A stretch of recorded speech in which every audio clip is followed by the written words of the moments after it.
18. The End of an Advisor. No sooner had the guardsmen got to their feet to return home than Lord Flapoon came bursting into the room looking worried. "Oh, what now?" groaned Spittleworth, who very much wanted his bath and bed. "The Chief Advisor!" panted Flapoon. And sure enough, Herringbone, the Chief Advisor, now appeared wearing his dressing gown and an expression of outrage. "I demand an explanation, my lord," he cried. "What stories are these that reach my ears? The Ickabog? Real? Major Beamish? Dead? And I've just passed 3 of the king's soldiers being dragged away under the sentence of death. I have, of course, instructed that they be taken to the dungeons to await trial instead." "I can explain everything, Chief Advisor," said Spittleworth with a bow, and for the 3rd time that evening he related the tale of the Ickabog attacking the king and killing Beamish, and then the mysterious disappearance of Nobby Buttons, who Spittleworth feared had also fallen prey to the monster. Herringbone, who'd always deplored the influence of Spittleworth and Flapoon on the king, waited for Spittleworth to finish his farrago of lies with the air of a wily old fox who waits at a rabbit hole for his dinner. "A fascinating tale," he said, when Spittleworth had finished. "But I hereby relieve you of any further responsibility in the matter, Lord Spittleworth. The advisers will take charge now. There are laws and protocols in cornucopia to deal with emergencies such as these.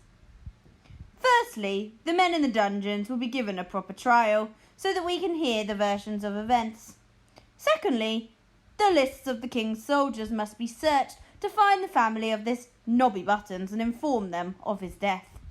Thirdly, Major Beamish's body must be closely examined by the king's physicians so that we may learn more about the monster that killed him." Spittleworth opened his mouth very wide, but nothing came out. He saw his whole glorious scheme collapsing on top of him, and himself trapped beneath it, imprisoned by his own cleverness. Then Major Roach, who was standing beside the Chief Advisor, slowly put down his rifle and took a sword from the wall. A look like a flash of light on dark water passed between Roach and Spittleworth, who said, "I think, Herringbone, that you are ripe for retirement." Steel flashed, and the tip of Roach's sword appeared out of the Chief Advisor's belly. The soldiers gasped, but the Chief Advisor didn't utter a word. He simply knelt, then toppled over dead. Spittleworth looked around at the soldiers who'd agreed to believe in the Ickabog. He liked seeing the fear on everyone's face. He could feel his own power. "Did everyone hear the Chief Advisor appointing me to his job before he retired?" he asked softly. The soldiers all nodded. They'd just stood by and watched murder and felt too deeply involved to protest. All they cared about now was escaping this room alive and protecting their families. "Very well then," said Spittleworth. "The king believes the Ickabog is real, and I stand with the king. I am the new Chief Advisor, and I will be devising a plan to protect the kingdom. All who are loyal to the king will find their lives run very much as before. Any who stand against the king, however, will suffer the penalty of cowards and traitor, imprisonment or death. Now I need one of you gentlemen to assist Major Roach in burying the body of our dear Chief Advisor, and be sure to put him where he won't be found. The rest of you are free to return to your families and inform them of the danger threatening our beloved cornucopia." Chapter 19. Lady Slander. Spittleworth now marched off towards the dungeons. With Herringbone gone, there was nothing to stop him killing the 3 honest soldiers. He intended to shoot them himself. There would be time enough to invent a story afterwards. Possibly he could place their bodies in the vault where the crown jewels were kept and pretend they'd been trying to steal them. However, just as Spittleworth put his hand on the door to the dungeons, a quiet voice spoke out of the darkness behind him. "Good evening, Lord Spittleworth." He turned and saw Lady Slander, raven-haired and serious, stepping down from a dark spiral staircase. "You're awake late, my lady," said Spittleworth with a bow. "Yes," said Lady Slander, whose heart was beating very fast. I couldn't sleep. I thought I'd take a little stroll." This was a fib.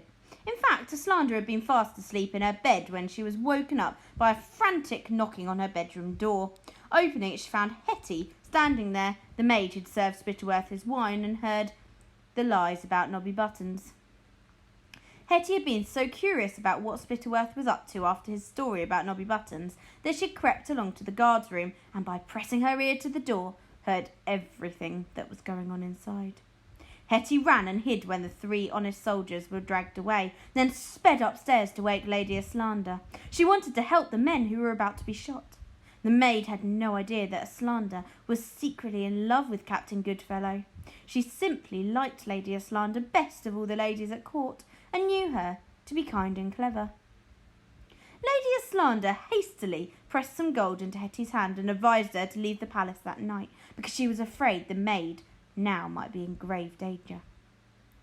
Then Lady Slander dressed herself with trembling hands, seized a lantern, and hurried down the spiral staircase beside her bedroom. However, before she reached the bottom of the stairs, she heard voices. Blowing out her lantern, Slander listened as Herringbone gave the order for Captain Goodfellow and his friends to be taken to the dungeons instead of being shot. She'd been hiding on the stairs ever since because she had a feeling the danger threatening the men might not yet have passed. And here, sure enough, was Lord Spittleworth, heading for the dungeons with a pistol. "Is the chief adviser anywhere about?" Lady Slander asked. "I thought I heard his voice earlier." "Herringbone has retired," said Spittleworth. "You see standing before you the new chief adviser, my lady." "Oh, congratulations," said Slander, pretending to be pleased, although she was horrified. "So it'll be you who oversees the trial of those 3 soldiers in the dungeons, will it?" "You're very well informed, Lady Slander," said Spittleworth, eyeing her closely.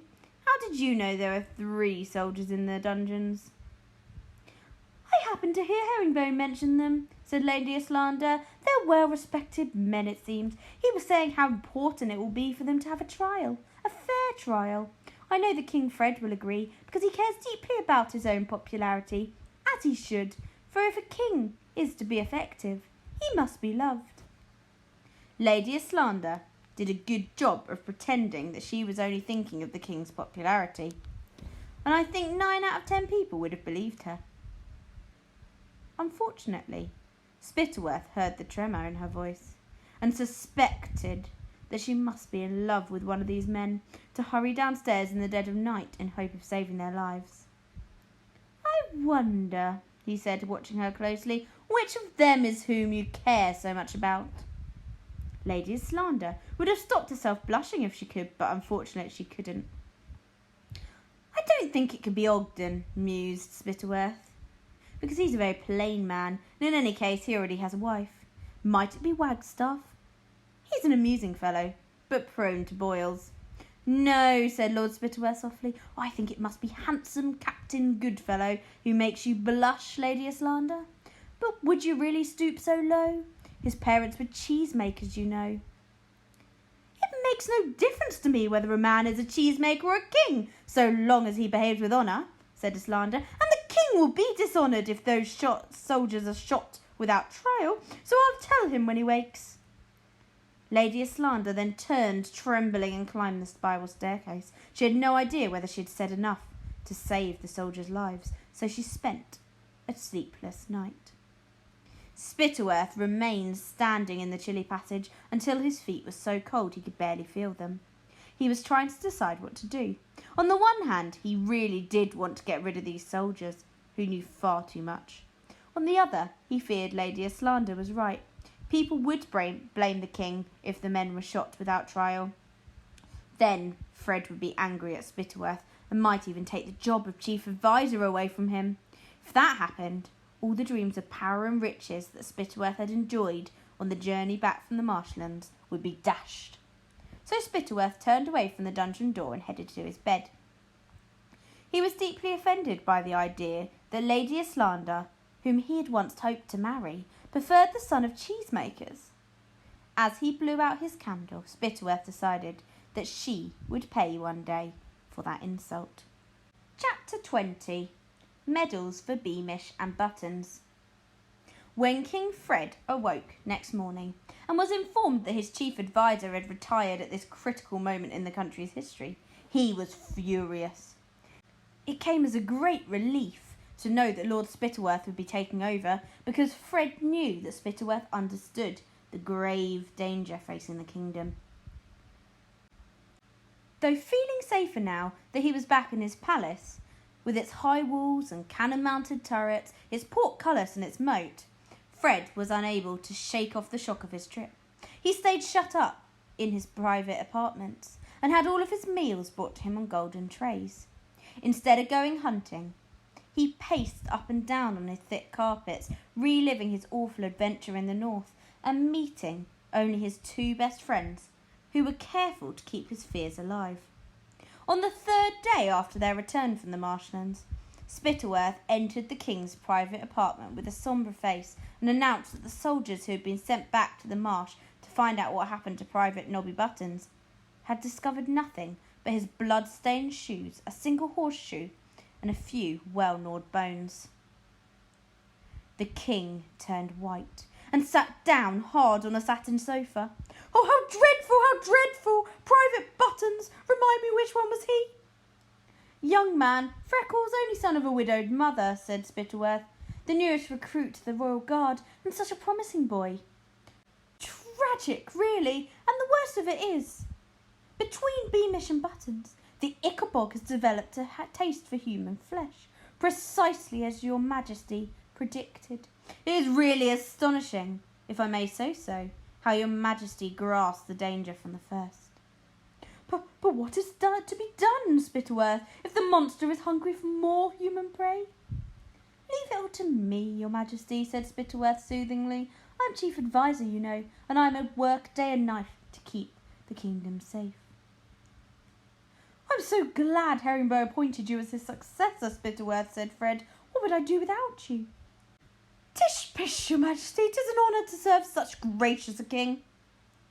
Now, we ought to discuss tomorrow's funerals.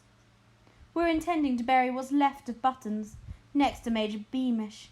It's to be a state occasion, you know, with plenty of pomp and ceremony, and I think it would be a very nice touch if you could present the medal for outstanding bravery against the deadly Ickabog to relatives of the dead men."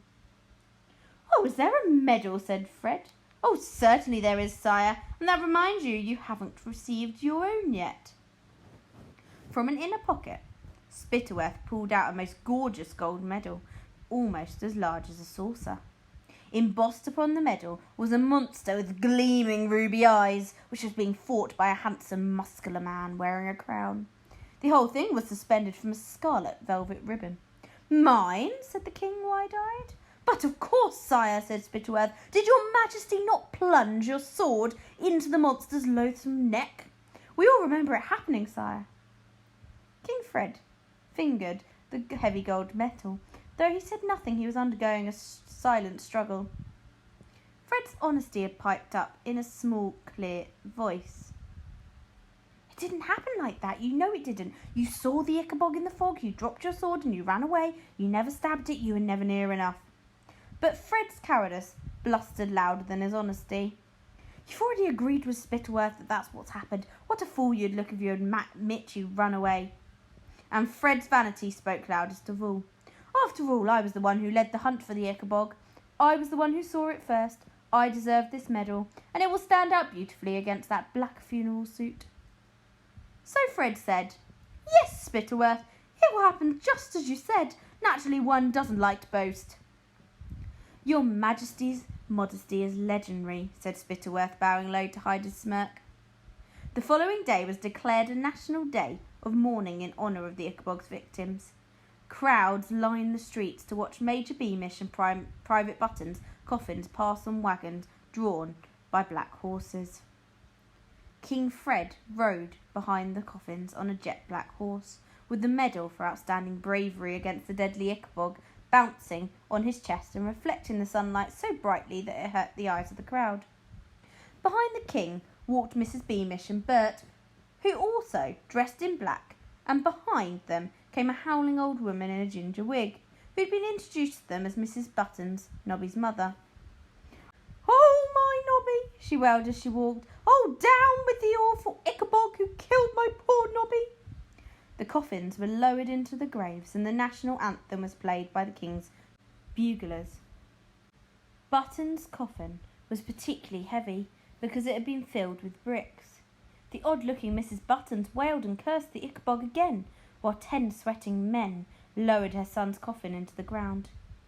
Mrs. Beamish and Bert stood quietly weeping. Then King Fred called the grieving relatives forward to receive their men's medals. Spittleworth hadn't been prepared to spend as much money on Beamish and the imaginary Buttons as he had spent on the king, so their medals were made of silver rather than gold. However, it made an affecting ceremony, especially as Mrs. Buttons was so overcome that she fell to the ground and kissed the king's boots. Mrs. Beamish and Bert walked home from the funeral, and the crowds parted respectfully to let them pass. Only once did Mrs. Beamish pause, and that was when her old friend Mr. Dovetail stepped out of the crowd to tell her how sorry he was. The two embraced. Daisy wanted to say something to Bert, but the whole crowd was staring, and she couldn't even catch her eye because he was scowling at his feet. Before she knew it, her father had released Mrs. Beamish, and Daisy watched her best friend and his mother walk out of sight. Once they were back in the cottage, Mrs. Beamish threw herself face down on her bed where she sobbed and sobbed. Bert tried to comfort her, but nothing worked, so he took his father's medal into his own bedroom and placed it on the mantelpiece.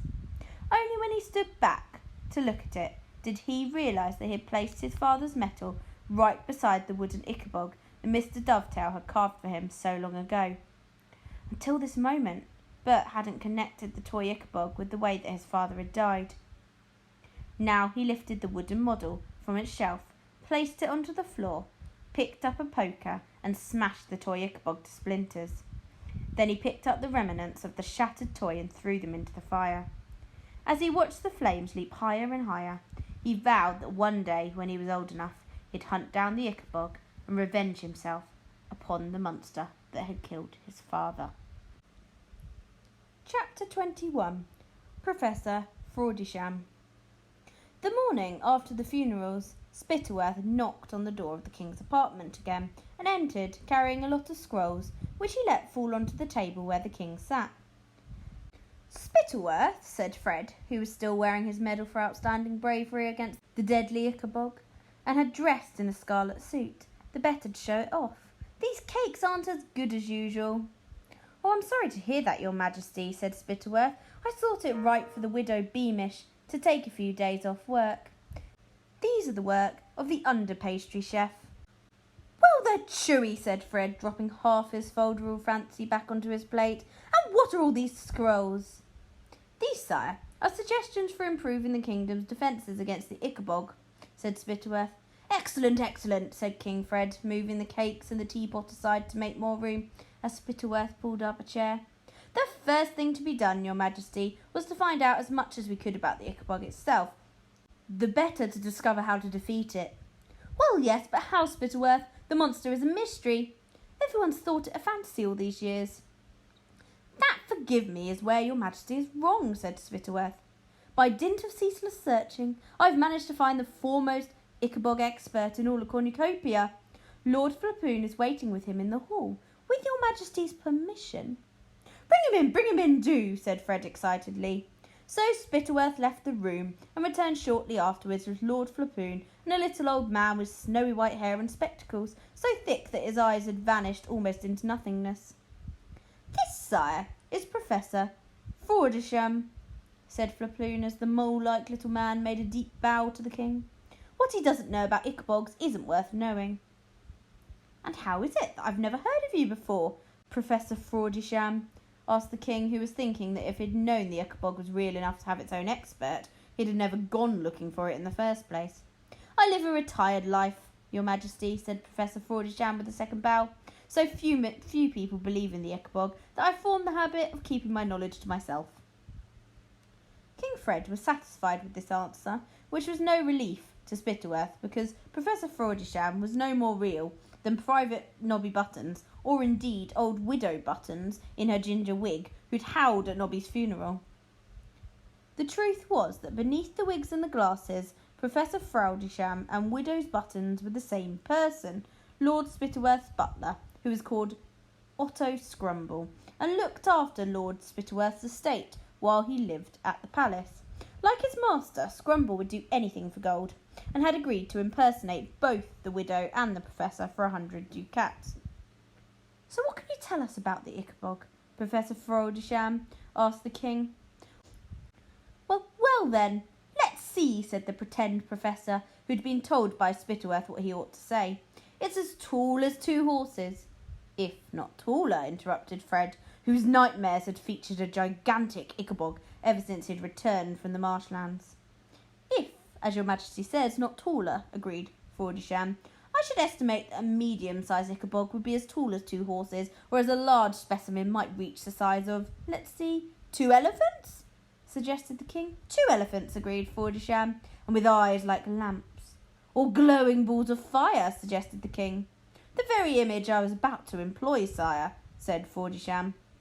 "And can the monster really speak in human tongue?" asked Fred, in whose nightmares the monster whispered, the king, I want the king, where are you, little king?" as it crept through the dark streets towards the palace. "Oh, yes, indeed," said Frauda with another low bow.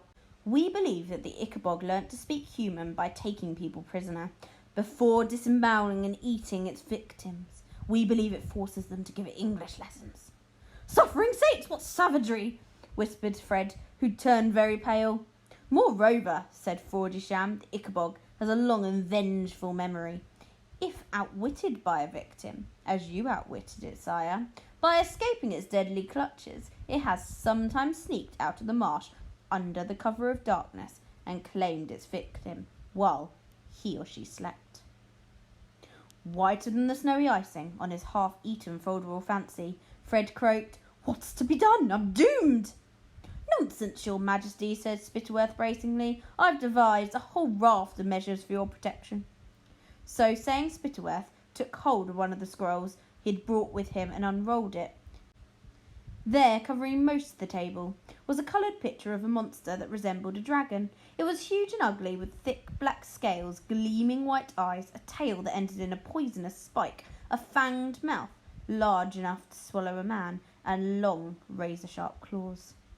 "There are several problems to be overcome when defending against an Ickabog," said Professor Frauda, now taking out a short stick and pointing it in turn to the fangs, the claws and the poisonous tail. "But the most difficult challenge is that killing an Ickabog causes 2 new Ickabogs to emerge from the corpse of the first." "Surely not," said Fred faintly. "Oh yes, your majesty," said Frauda. "I've made a long life study of the monster, and I assure you that my findings are quite correct." "Your majesty might remember that many of the old tales of the Ickabog made mention of this curious fact," interjected Spittleworth, who really needed the king to believe in this particular trait of the Ickabog, because most of his plan relied on it. "But it seems so unlikely," said Fred weakly. "It does seem unlikely on the face of it, doesn't it, sire?" said Spittleworth with another bow. "In truth, it's one of those extraordinary, unbelievable ideas that only the very cleverest people can grasp, whereas common folk, stupid folk, sire, giggle and laugh at the notion." Fred looked from Spittleworth to Flapoon to Professor Frauda. All 3 men seemed to be waiting for him to prove how clever he was, and naturally he didn't want to seem stupid, so he said, "Yes, well, if the professor says it, that's good enough for me. But if the monster turns into 2 monsters every time it dies, how do we kill it?" "Well, in the first phase of our plan, we don't," said Spittleworth. "We don't?" said Fred crestfallen. Spittleworth now unrolled a second scroll, which showed a map of Cornucopia. The northernmost tip had a drawing on a gigantic Ickabog on it. All around the edge of the wide marsh stood 100 little stick figures, holding swords. Fred looked closely to see whether any of them was wearing a crown, and was relieved to see that none were. "As you can see, your majesty, our first proposal is a special Ickabog defence brigade. These men will patrol the edge of the marshlands to ensure that the Ickabog can't leave the marsh. We estimate the cost of such a brigade, including uniforms, weapons, horses, wages, training, board, lodging, sick pay, danger money, birthday presents, and medals, to be about 10,000 gold ducats." "10,000?" repeated King Fred. "That's a lot of gold." However, when it comes to protecting me, when it comes to protecting cornucopia, 10,000 ducats a month is a small price to pay, finished Spittleworth. 10,000 a month? Yelped Fred. Yes, sire, said Spittleworth. If we're to truly defend the kingdom, the expense will be considerable. However, if your majesty feels we can manage with fewer weapons... No, I didn't say that. Naturally, we don't expect your majesty to bear the expense alone, continued Spittleworth. You don't, said Fred, suddenly hopeful. Oh, no, sire, that would be grossly unfair. After all, the entire country will benefit from the Ickabog Defence Brigade. I suggest we impose an Ickabog tax. We'll ask every household in Cornucopia to pay 1 gold ducat a month. Of course, this will mean the recruitment and training of many new tax collectors, but if we raise the amount to 2 ducats, we'll cover the cost of them too. Admiral Spittleworth, said King Fred. What a brain you have. Why, 2 ducats a month, the people will barely notice the loss.